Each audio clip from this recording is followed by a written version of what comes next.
இந்திய அரசினுடைய நன்கொடையாக யாழ்ப்பாண மாநகரசு அவையினுடைய காணியில் நிர்மாணிக்கப்பட்ட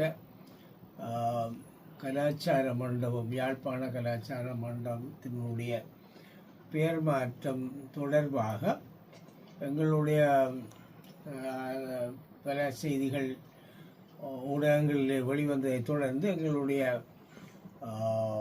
அரசியல் குழுவை கூட்டி அவரோடு கலந்து பேசி அதன் அடிப்படையிலான ஒரு கடிதத்தை நேற்று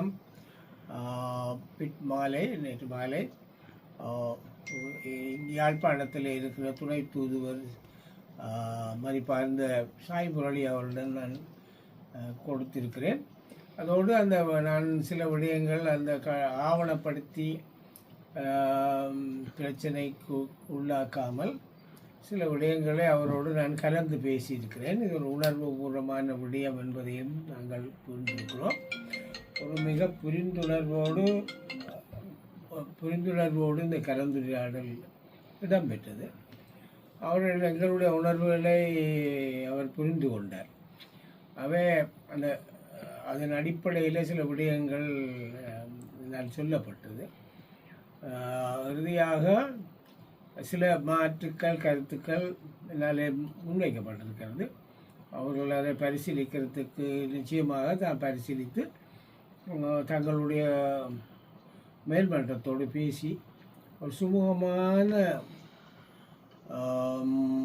முடிவை எட்டக்கூடியதாக இருக்கும் என்ற முடிவோடு தான் அந்த கலந்துரையாடல் நிறைவு செய்திருக்கிறது. நான் நினைக்கிறேன் இந்த விடயத்திலே ஒரு திருப்திகரமான ஒரு தீர்வு ஏற்படக்கூடிய வாய்ப்புகள் அதிகமாக இருக்கின்றது. ஏதோ ஒரு மாற்றங்கள் வரும். ஓரளவுக்கு அந்த நீக்கங்கள் அல்லது என்ற பேச்சுக்கள் இல்லாமல் ஒரு சுமூகமான விசாரணை ஏற்றுக்கொள்ளக்கூடிய ஒரு தீர்வு எட்டப்படும் என்று நான் நம்புகின்றேன். பொதுப்படையாக பேசப்பட்டதுதான்.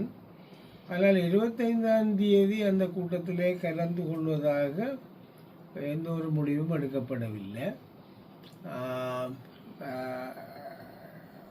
அந்த கலந்துரையாடல் அல்லது கட்சிகளோடு பேசுவதற்கு 7 பேர் கொண்ட குழு நியமிக்கப்பட்டாலும் கூட 25ஆம் தேதி அவர்கள் ராஜேந்திரகுமார் அளித்த கூட்டங்களுக்கு பங்கு பெற்றதை பற்றியான எந்த தெளிவான முடிவும் எடுக்கப்படவில்லை.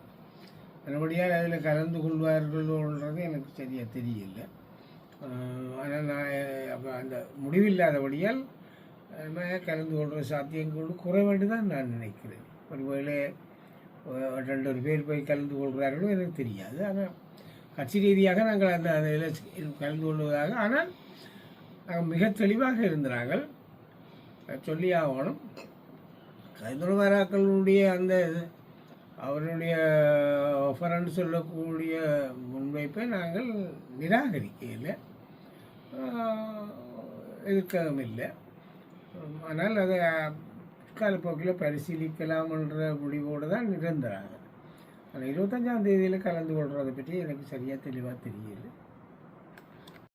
கஜேந்திரகுமார் எம்பி தரப்பிலிருந்து இலங்கை தமிழரசு கட்சிக்கு அவ்வாறான அழைப்புகள் ஏதாவது விடுக்கப்பட்டது? கட்சி ரீதியாக இதுவரையில் நான் தான் தலைவர், பதிலெல்லாம் ஜாப்பில் இல்லை. செயலாளரும் பதில் இல்லை, அவரும் ஜாப்பின் படி பொதுச் செயலாளர் தான்.